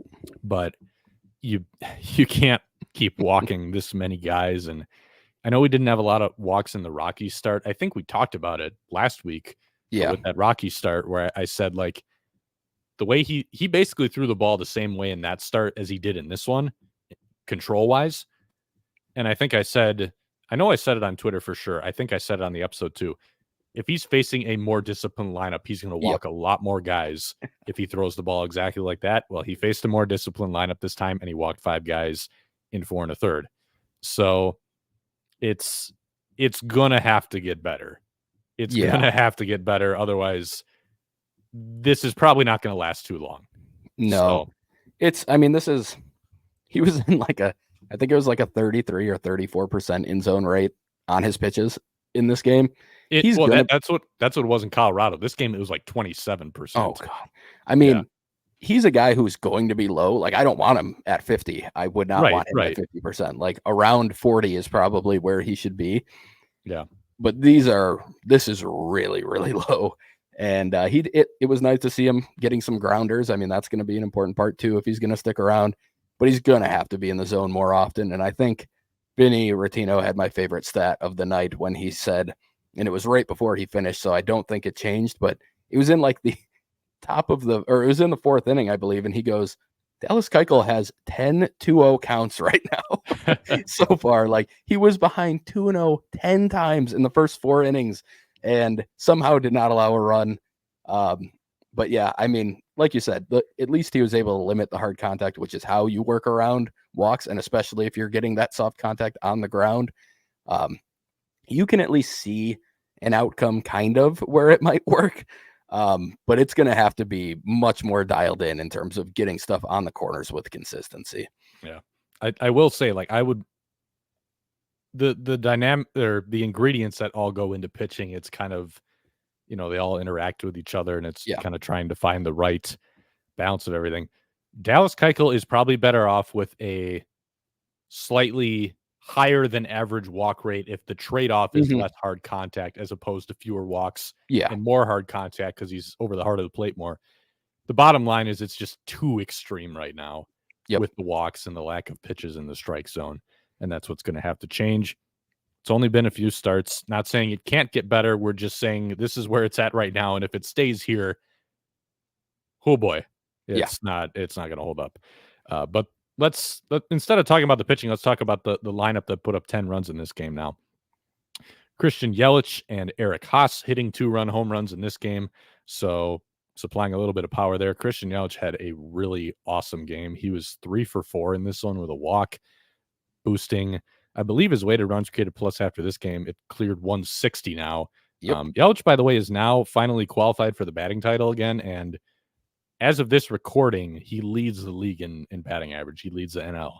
So yeah, he's got it by a decent amount too. He's probably not super close. Yeah. So I don't think he's fully gotten enough attention for just how good he's been this year. And I think that's partially because the power numbers still aren't back to where they were at one point. You still see that it's there, and he's a lot closer to it than he had been before.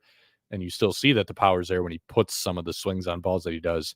But just the well-roundedness of the output is what's really carrying him right now. And it's good to see. He's very deserving of that starting nod he got for the NL in the outfield this year. Yeah. But Blake Perkins also hitting home run in this one as well to add to the power output that the Brewers delivered. And then he also hit a 2-run single in the 8th inning to help the Brewers tack on 2 more runs. And then Yelich and Mitchell doubling in the 9th to also add 2 more runs and get that run tally to where it ended up.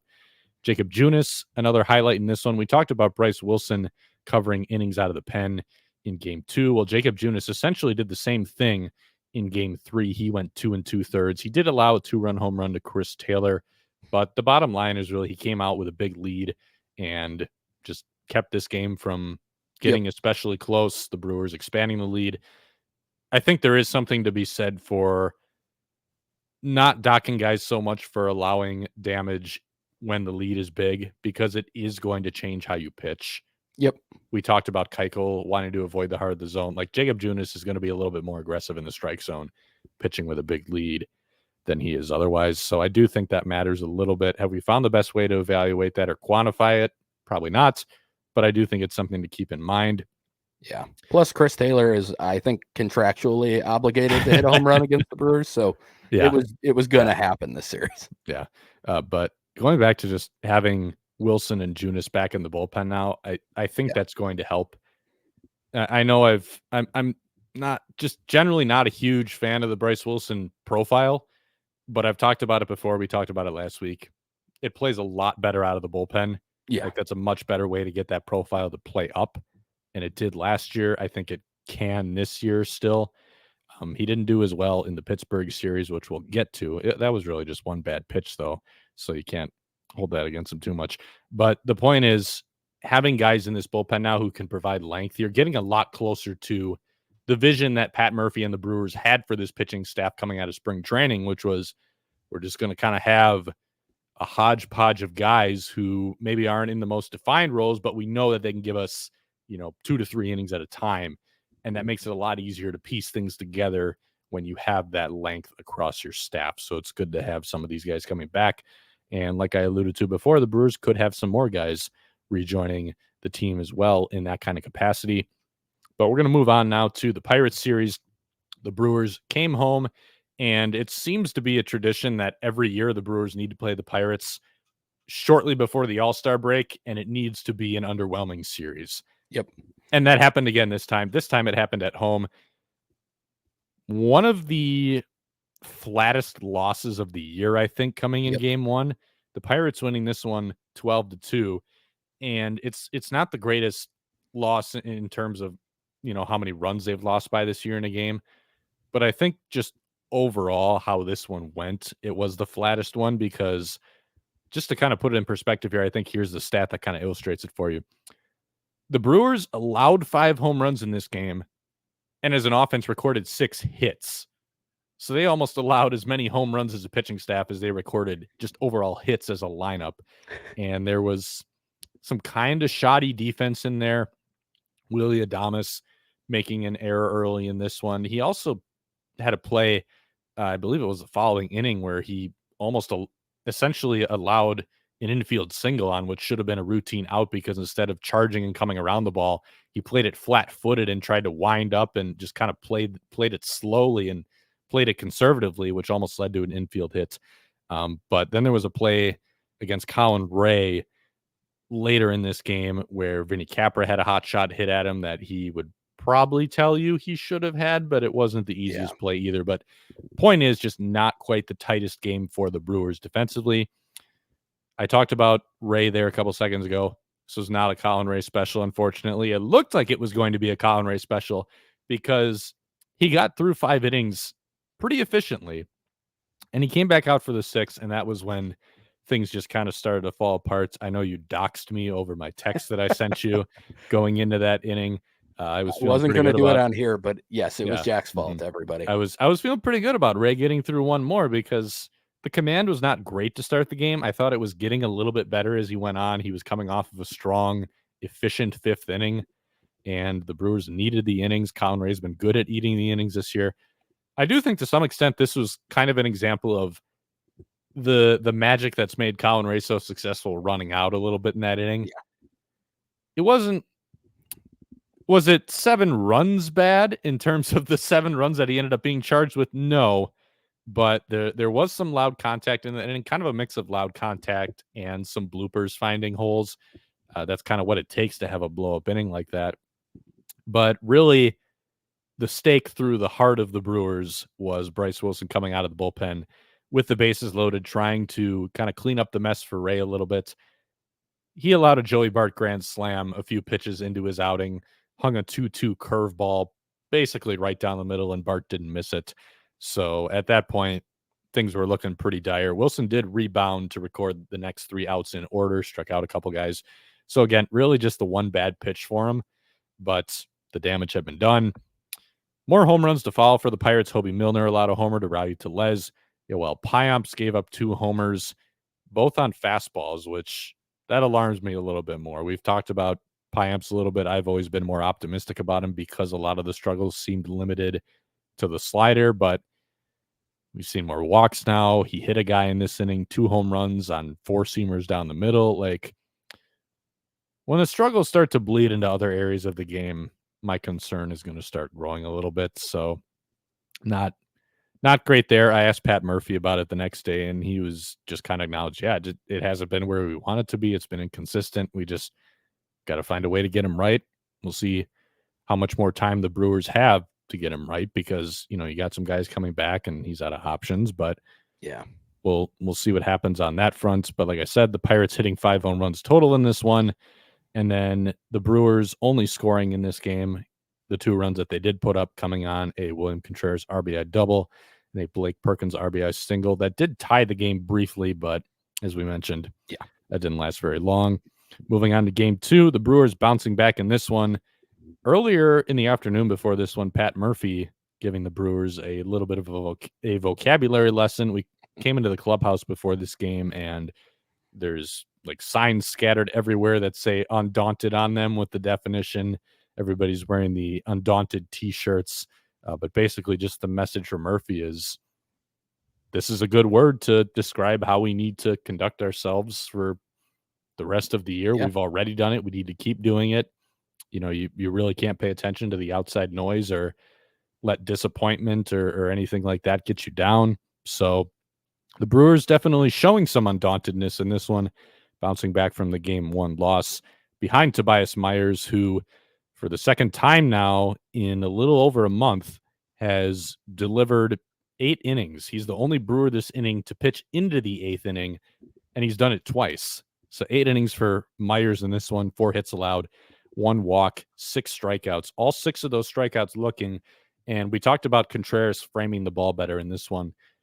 I talked to Myers about the game plan after this game, because as it was going on and you're kind of looking at the way he's pitching and you look at some of the zone charts on Savant, almost everything in this game was to the outside corner. Yeah. And he hammered that spot impeccably for most of the night, which again is going to help you get those calls on the outside corner if you're hitting your spot. But also, part of the reason they went so extreme on that, Tobias said it was part of the game plan to certain hitters going in, but he said basically once we got out there and Williams saw just how good of a job I was doing at commanding to that spot, then they went a little bit more extreme with the game plan, and they're just like, we're going to just keep pounding this spot, which they did. And Contreras had some better frames on this one, which contributed to the called strikes that Myers is getting. I believe at least 4 out of these 6 strikeouts were on pitches that probably should not have been called strikes. They had just missed. He had hit the target, but they had just missed, like right outside the black, maybe. Like, you're splitting hairs a little bit. But again, William was setting up for that target out there, like right on the black of the strike zone, right on the black of the plate. Tobias was hitting it. He was receiving it well, just holding it there. And it all resulted in a very productive outing for him. So really good command night for Myers. We've seen a lot of growth on that front for him, just commanding the baseball. Yeah. We've talked about Myers a lot, but I think that is the biggest change that we haven't discussed a ton. We've talked about the pitch mix and all of that a lot. But when he was up here, when he ended up getting optioned after that White Sox start, it was the command that was causing the majority of his problems. He was just all over the place in that White Sox start. Since he came back, it's really been pretty solid. I would say above average. And this was probably the best of all of them. Just fantastic to see. He seems like a very easy guy to root for, just based on the interviews and all of that stuff. And obviously knowing his story and kind of 6 organizations in 8 years in the minors. And he's only 25. He's the same age as DL Hall and Robert Gasser. Like, I think people kind of overlook that because he has been in baseball for so long.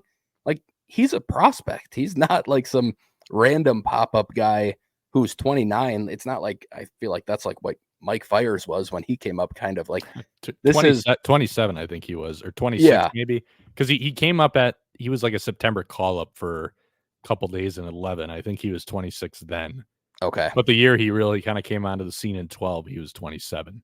Yeah. So, yeah, I mean, like I said, everyone considers Robert Gasser prospect right now, and he's the same age as him. So, it looks like a guy who could be a potential, like, actual piece to the Brewers rotation, not just this year, but potentially down the line as well. And credit to him for putting in the work. And I know Murph said in the post game that, I mean, he treats his 4 days off as they're not off days. They're another opportunity to get better and to improve as a pitcher. And that's really important.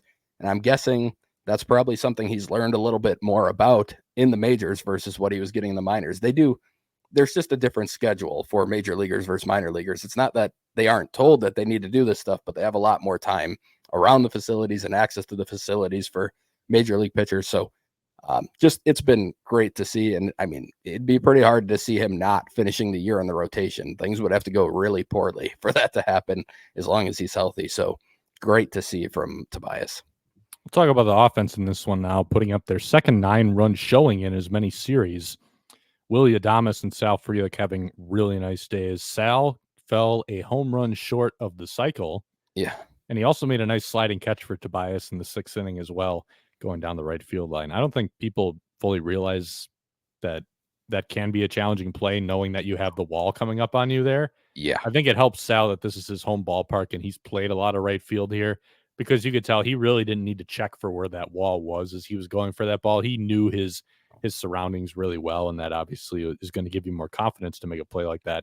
But a really nice day for him in the field, nice day at the plate as well.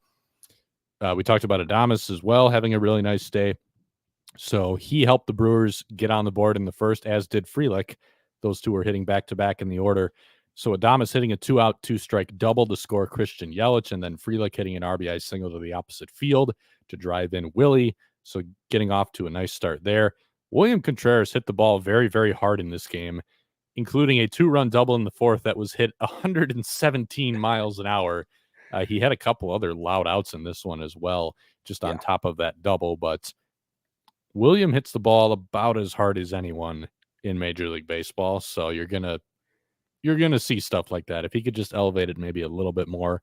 Right. It's tantalizing to think about the kind of power that is in that bat that he could tap into. Yeah, I don't think I've ever seen a ball hit the left field wall at AmFam and bounce as far as it did, because it's a shorter wall. It's not like Fenway where if you hit a hard line drive or a fly ball, it could do that. The ball doesn't normally come flying off of the outfield walls at AmFam, and that thing bounced like 35 feet in a matter of a second right to the left fielder, and Terang was the one who scored on that, right, from first? Yeah.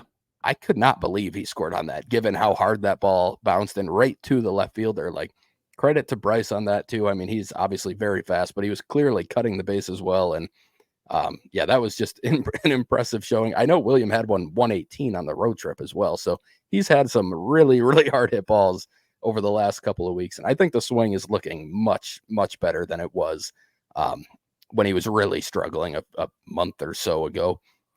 Yeah, you could kind of see the signs of that starting to show up in the Cubs series on the last homestand, and you're starting to see the results now a little bit. Speaking of a guy who's seeing more results, Rhys Hoskins hitting a home run in the 5th inning. That was his 3rd home run in 5 games. So he's still not really getting on base. That's never really going to be his game, though. I think the bigger takeaway is now we're seeing the power again, because that's where the value is going to come from.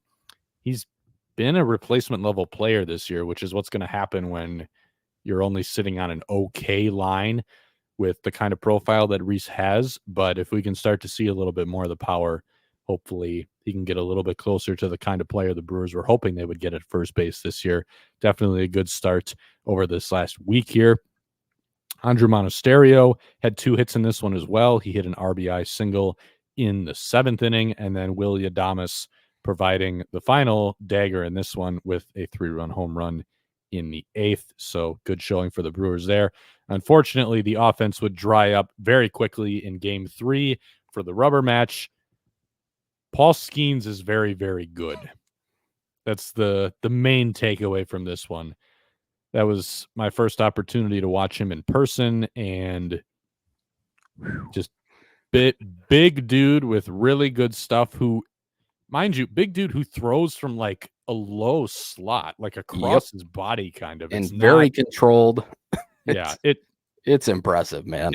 It's not like just the build and the stuff. It's like how he delivers the ball. You don't see guys who are built like that, who throw the ball that way, who have that kind of deception and located too on top of it all. Like the fact that this guy was not even in professional baseball at this time last year, and the fact that he's only a year younger than me is also depressing from my vantage point. The fact that there's a guy essentially my age, a little bit younger, who's doing this, and I'm sitting here out of shape in a press box watching him pitch and sending out some tweets about it. But that's besides the point. Well, Skeen's going. Skeen doesn't get to do a podcast with me, so you're winning.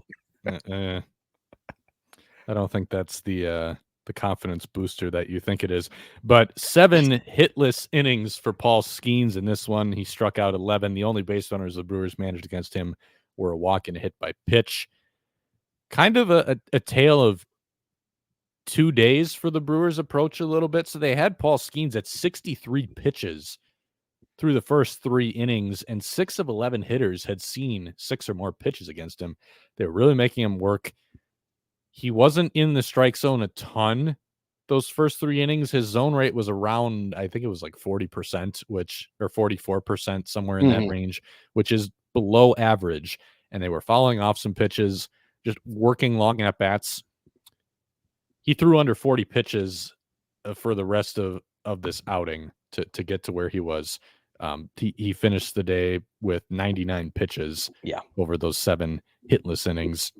And really the shift came because once he got to the 4th, he just started hammering the strike zone. Like you could tell something really clicked after that. Like he was getting by with the stuff the first few innings, but then the aggressiveness and some better locations started to come into play too on top of that. And once that happened, it was game over. I don't think it was really a product of the Brewers' approach getting a whole lot worse. I think if you watch that game, you could tell Skeens just started throwing the ball even better. And Pat Murphy talked about it post-game saying, like, once he starts attacking the zone like that, like, you can't, what are you going to do? You're going to take that pitch and get down 0-1, 0-2, because then you're screwed once that happens. Like, once he starts getting in the zone like that, you kind of have to be more aggressive because, that might be the only pitch you get to hit, or it might look like the only pitch you get to hit. Right. Christian Yelich did say he thought they let him off the hook a little bit, but at the same time, he also had high praise for Paul Skeens. So it was, I know I cover the Brewers, but it was enjoyable to watch him pitch. I'll admit it. Like that was a very strong showing. I think they should have left him out there based on the game situation. I know 100 pitches has kind of been set as the unofficial benchmark, but he was cruising for a couple innings. They were low stress pitches, which is also a big part of this. This is not the same as the Freddie outing we were talking about in LA, where it's 100 pitches of, base runners, high stress, emptying the tank. That's not what Paul Skeens was doing in those 100 pitches, especially that last 30 something he threw to get through 7. I believe if they would have left him in this game, so he threw 99 in 7 innings. I fully believe if they left him in this game, he would have finished that no-hitter on like 115 pitches. I agree. I fully 100% believe that's what would have happened if they left him in that game. But they did not leave him in the game. They went to the bullpen. They brought in Colin Holderman, their setup man, and the Brewers immediately got 2 base runners against him on back-to-back singles by Jake Bauers and Garrett Mitchell. And then Pat Murphy said, taken out. He had Andrew Monasterio attempt to sack bunt. Mona did not get the bunt down on 2 attempts, putting him in a 2-strike hole, and he would eventually strike out. The Brewers then coming up empty. Bryce Terang would walk a couple batters later to load the bases, but then Contreras struck out to end that threat. We'll get to that at bat too, because I think there's something to dissect there. But man, that's a bad call. It's just a bad call. I'm gonna say it bluntly. It's a bad call. it's really, I think we've nitpicked a couple of Pat Murphy decisions, mainly with the bullpen. But in terms of like actual just bad moments, and I guess I should say we don't know for sure that he was the one who like was fully all in on making this call. He wears the responsibility for every decision. It probably is a little bit more collaborative with talking with, Ricky and some of the other coaches. But I guess the real bottom line here is that this was just a really bad call. And it's this one and the bunt call in Miami that are just the two big ones where it's like, yeah, management played a pretty big role in the way this game turned out. This wasn't the reason they lost. Like, the reason they lost is because Paul Skeens was so good more than anything else. But this was a game-changing moment here. First of all, you're down one. You need a couple to take the lead here, and then McGill was up in the pen, so you bring him in and try to shut it down then at that point if you can grab the lead. You got the pitcher on the ropes, too. You put the first two guys on. And when you give him an out, that gives him the path to get out of the inning. Granted, you could hit into a double play ball there, but at least then he had to earn a path out of the inning. You just gave it to him here. And this, again, comes back to what we know now, like factually what we know now with run expectancy. Run expectancy is based on a bunch of nerds who went through and combed through all of the box scores and all of the play-by-play data for each game situation. We know that when you're in that spot, if you have first and second, nobody out, and you want to bunt the guys over to second and third at the cost of an out, it makes you more likely to score one because a sac fly can get that guy in from third. It lowers the average number of runs you can expect to score in that inning. So if you are trying to score multiple runs, the sac bunt hurts you. And granted, if you hit and do a double play or you don't move those runners over and record an out, it hurts you more. But the bottom line is, once you make that call to bunt, you are basically punting on a truly positive outcome for a big inning. You're drastically reducing those odds. And there also is the factor to consider that Andrew Monasterio just hasn't had a lot of success at the plate this year. I don't know how much you can hold that against him, though, because he's hardly played.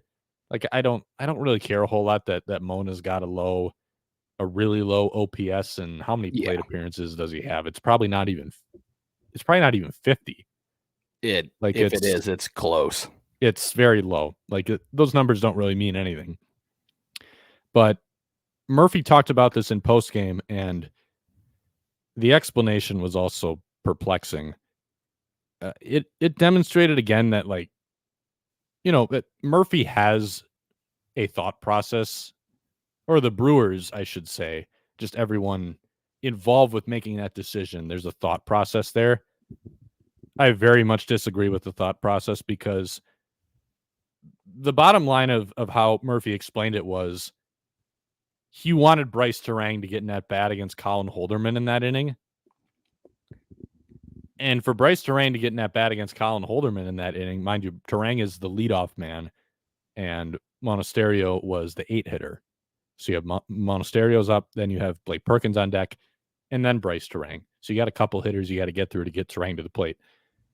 Basically, if there's a double play ball there, that means that, someone else is going to have to get a hit to bring Bryce to the plate. And Murphy didn't want to.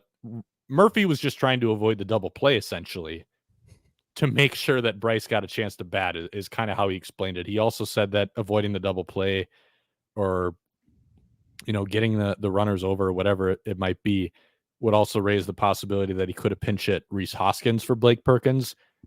The one thing he did say that I fully agree with is you can't pinch hit Rhys Hoskins there, because Hoskins is such a huge double play risk. He's fully correct about that. But I don't like that the thought process there is, we have first and second with nobody out. We have a chance to deliver a big blow here. And the top priority appears to be the guy who's like 3 spots away in the batting order. Like, it's good to think ahead. It's good to think ahead. Like, I'm not saying he should just forget about that, but you also got to look in front of you too. And like in this situation, if you're looking, it was like they're looking so far ahead that it impacted the decision of the game that was in that moment for the worse. And if it also comes down to you just don't like Monasterio's chance of doing something productive there, pinch hit for him. Yeah. I would have pinch hit Jackson Chourio in this spot. Chourio was on the bench. If you're that worried about avoiding the double play, pinch hit Chourio. Chourio's unlikely to hit into a double play. He's an elite. Monasterio's pretty fast too. I'm also skeptical that he would get doubled off unless he smokes that ground ball. Right. But Chourio's even faster. Chourio has gotten up to 30 feet per second in sprint speed this year. Pinch hit Chourio there. He's on a hot streak right now. If he hits the ground ball, it's probably not going to be a double play. Just do that instead of right away deciding that you're going to concede an out. Like it's I would not be playing for one run in that spot, first of all. And then second of all, just the thought process of I'm thinking about the guy who's a couple spots away yet, and that's what you're perceiving as your opportunity to do some damage there. Like you already have the guy in scoring position. You have no outs. Like you've put Holderman in a spot where he is really going to have to focus up on making a pitch. Like he's already in that situation. You don't need to give him an out. Yep. So it was very, very, very frustrating decision there. And that's, like I said, it's that one and the Ortiz one. This isn't nearly as bad as the Joey Ortiz bunt because the game situation was quite a bit different. Then it's a different hitter. You're on the road there. It's a different pitcher. In that case, it was like control problems that were contributing to everything. But this one here is just, it's not good. Like those are the two calls this year, the two management decisions in game where I'm just fully all in on. This was bad. This was really bad. Don't do that. Don't give up an out there. Yep. Agreed. I have nothing to add to that. You've covered everything I would have talked about. All right. We won't talk about it anymore then. I do want to talk about the Contreras at bat, though, that I touched on. So he came up with the bases loaded and struck out. This is an interesting one, and I'm going to tie it to some other thoughts I've had about William defensively. So William got up 2-1 and then was way out in front of back-to-back sweeping sliders from Holderman off the plate to strike out. The first one I didn't have a problem with because 2-1 bases loaded. I think it's pretty fair to hunt a fastball there. Yeah. Like you could tell that was a swing of a guy who was hunting a fastball. I have no problem with hunting a fastball and being aggressive there. But the fact that it seemingly did not enter Williams' mind at all that he could possibly double up on that pitch because it was the exact same swing on the next pitch, like he was again looking for a fastball. And the reason that's interesting to me is because there have been some times throughout the year where William has not doubled up on a pitch that got a really good result. Yep. And you even saw it with Tobias a little bit last night. Like Tobias had some at-bats where his changeup was looking really, really good. And he would get a whiff like low and away or even just away on the changeup where a guy was way out in front of it. And then Williams like, all right, fastball. Like, no, you can double up on that if you got a really bad swing. Like, it's okay to go to that again, especially because it was like to get the guy to 2 strikes. You had some room to work with. You know, double up on it, throw it again, but that wasn't part of the way he wanted to call that game, or it just really wasn't part of the plan for him. So I think it could be connected that now as a hitter, when he's in the box, he's expecting them to change it up after that pitch was so successful. Like, to me, there could be a link there, especially as the guy who's calling the game and who's behind the plate, you know, kind of running through his head like, well, if I was in this spot, I would try to mix it up after we got the swing and miss with the sweeper here. Now let's go to a fastball to try to put him away. And maybe that's what he was expecting Holderman to do with him there. I don't know. But to me, it's an interesting thing to discuss just because I'm a nerd about game calling. Yeah, it is interesting. I mean, we've talked about it from the defensive perspective that we would like to see him doubling up on, especially like off-speed offerings more often. I could see that where in his head, it's like, well, that wouldn't be a good idea to go back to that. And they're going to come with something else now. I hope that's not the case because that could be a pretty easy thing to start going after as a pitcher, I guess. But yeah, I would not be shocked if that was at least part of the equation there where he was just thinking that I'm not going to see it twice in a row here. So Yeah, I don't love that thought, but it seems possible. It just, when looking at those swings, like you could tell he was not expecting to get another one. Yeah. Because he was just as far out in front of it as he was before. Like, there was no adjustment from that previous pitch, which leads me to think that, maybe that was all part of the thought process. Then Aroldis Chapman coming in the ninth, retiring the Brewers in order. Another interesting decision, Sal Frelick hit for the final out against Chapman. It's a lefty-lefty matchup. I bought Murphy's explanation for this one. I think that this one was fairly grounded. He pointed out that Chapman's had pretty drastic reverse splits this year. Lefties have hit him a lot better than righties, but also Chapman's running a very high walk rate this year to begin with, but it's especially high to lefties. It's almost 30% to lefties. Yeah.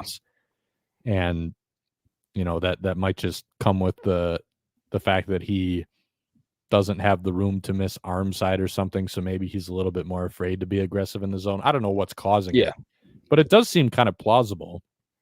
So in that situation, Murph said, we felt like Sal was honestly, like, analytically, statistically, one of our best bets to reach base there. And then you had Rhys Hoskins in the on-deck circle ready to pinch hit if he did reach. So I'm going to give him the benefit of the doubt on that one. And I looked up the numbers. They do support what Murph was saying there. So I'm okay with that one. I think that one was, it makes you scratch your head at first, but I think that was an okay decision. But with that is going to conclude our week in review. We're going to move on now to one loose end. We're going to answer one question for loose ends. Spencer, do you want to take this one? Because I've been talking for a while. I would love to. Patrick asked non-draft question. So the 40-man and the 60-man or the 60-day IL are both crowded right now, but the bullpen seems to need some help. Would the Brewers risk trading / DFAing guys on the edge for any or all of Craig Yoho, Jacob Mizorowski, Shane Smith, Logan Henderson, blank anybody else to kind of fill that bullpen role? I guess for me, I'm not sure they're at that point yet.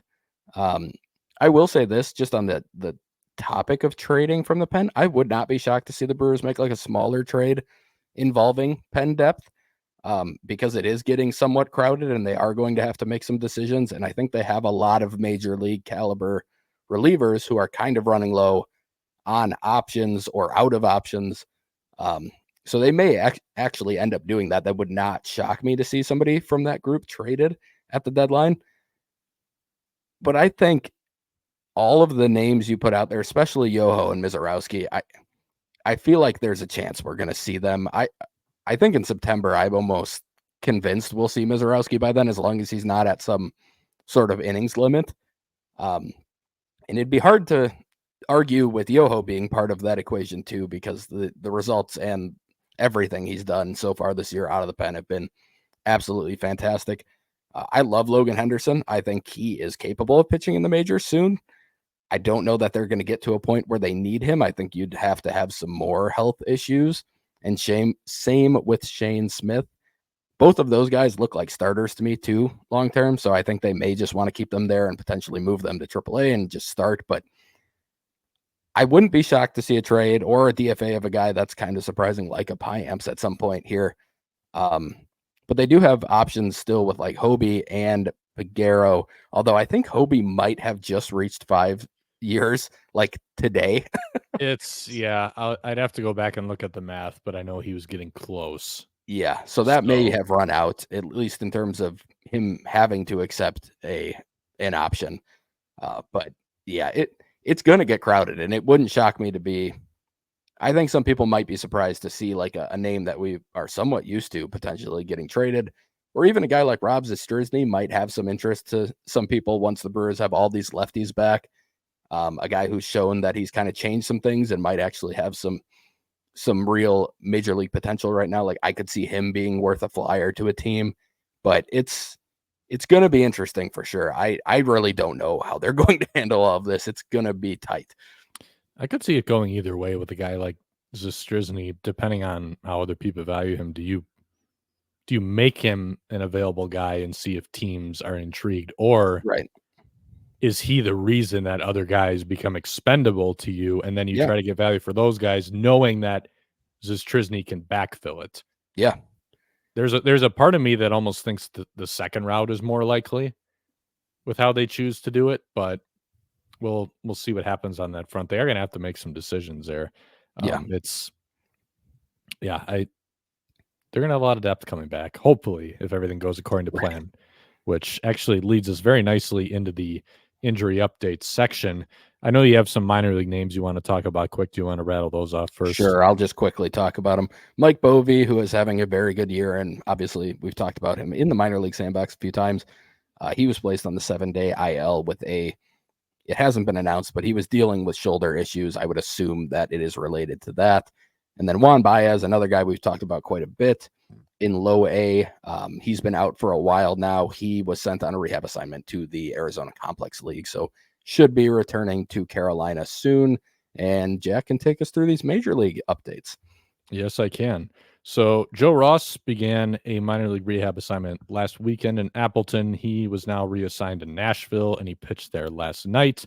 We're getting closer to seeing a potential return for him. He is going to have to take a little bit of time to stretch out.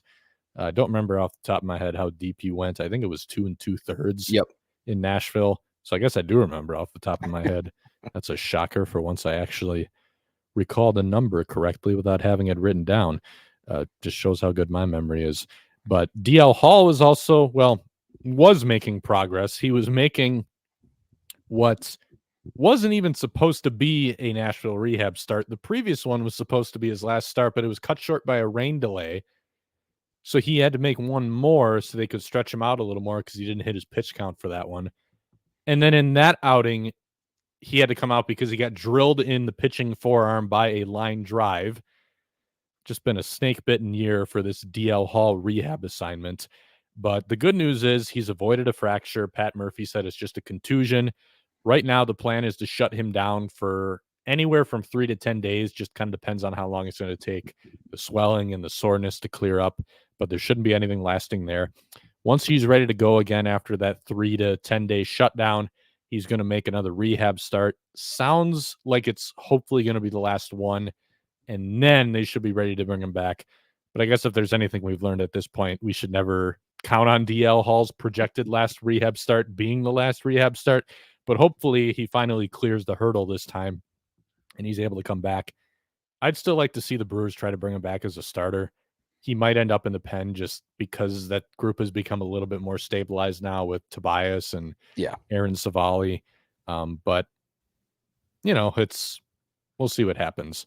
But either way, he's probably going to contribute to the Brewers in a very nice multi-inning, semi-bulk role at the very least. But again, should help with the depth on that front in that bullpen, kind of easing the workload on some other guys. Jared Koenig, another lefty who has been an important part of the bullpen mix this year.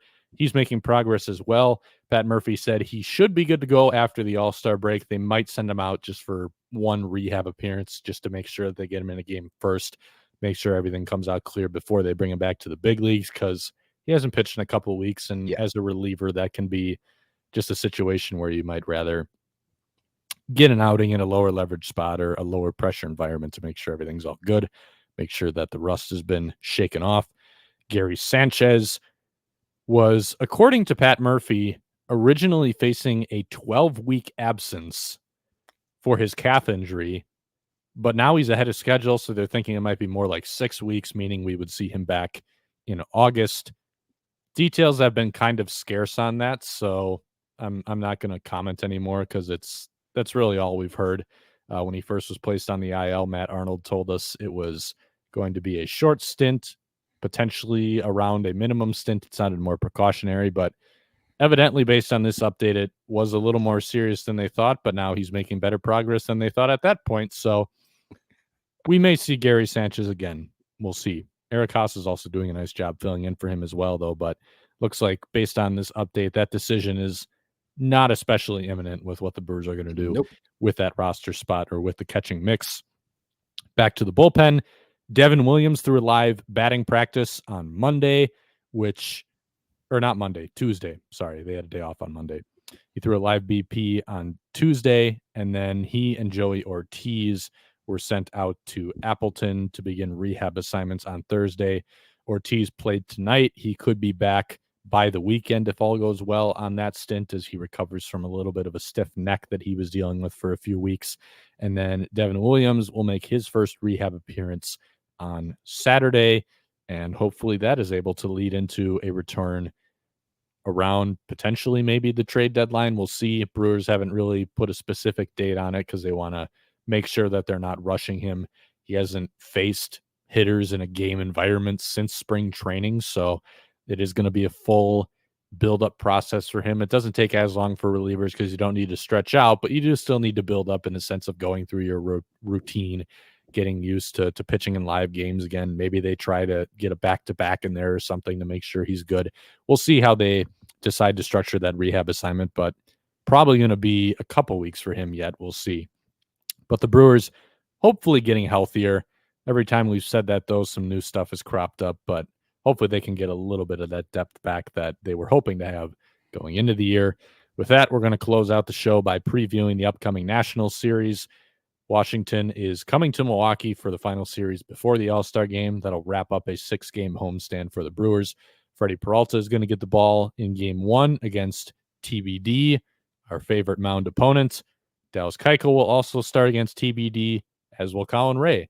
The 3 games of this series, Game 1 is going to be at 7:10 on Friday night, Game 2 at 3:10 on Saturday, and Game 3 at 1:10 on Sunday. So a standard weekend series. Hopefully the Brewers can get back to winning ways and end on a nice note here and get a series win heading into the All-Star break. With that, thank you all for listening to this week's episode. A little bit longer because it was a special episode. Yep. Again, thank you to Jamie Cameron for joining us and recapping, or not recapping, I should say, previewing the upcoming draft. I'm just going to throw this out there as well. Anyone who's looking for draft coverage, don't follow me. I'm not going to have a lot for you. I'll have some comments as the draft is going on, but most of my thoughts will be derived from thoughts by Spencer Michaelis and Jamie, who have looked at this a lot more closely than I have. So once again, credit to you guys for getting all that information and curating it for us. Final point we want to point out here is July 27th at American Family Field. That is going to be the Brewer Fanatic outing. You can go to the site right now and get your tickets for that. We're going to be doing a tailgate before the game. I'll be covering that one, but I will hopefully have some time to stop out in the parking lot for a few minutes, get some introductions out of the way. I'd love to meet some of the wonderful people who, for some godforsaken reason, think it's worth reading the garbage that I publish on the internet. But as a reminder, July 27th for that home game, come on out, cheer on the Brewers, have a good time, meet some of your internet friends.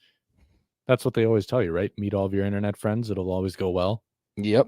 That's what they say. It says, Yep. If you can meet a stranger, do it. Well, we hope to see you there. Spencer, unfortunately, will not be attending because he's lame and doesn't want to interact with people, or because I'll be he's interacting busy, I with guess. other people at a wedding. So All right. I apologize. I'll let that excuse slide. But if you can make it, we'd love to have you. So mark that date out on your calendar. Get your tickets if you wish. But with that said, thank you all for listening this week. We will be back with you at the same time next week. We won't have as much to talk about because it will be All-Star break week, but we will have a recap of the National Series and a little bit of draft content for you as well. Just kind of quickly going over some of the picks. Yeah, that made it sound like it's going to be more than a little bit of draft content. But Spencer's minor league sandbox is going to be going to another level next week. That's right. We got to make up for the lack of major league talk. Of course. Well, that's what you can look forward to next week. Until then, thank you all for listening. And as always, go Brewers.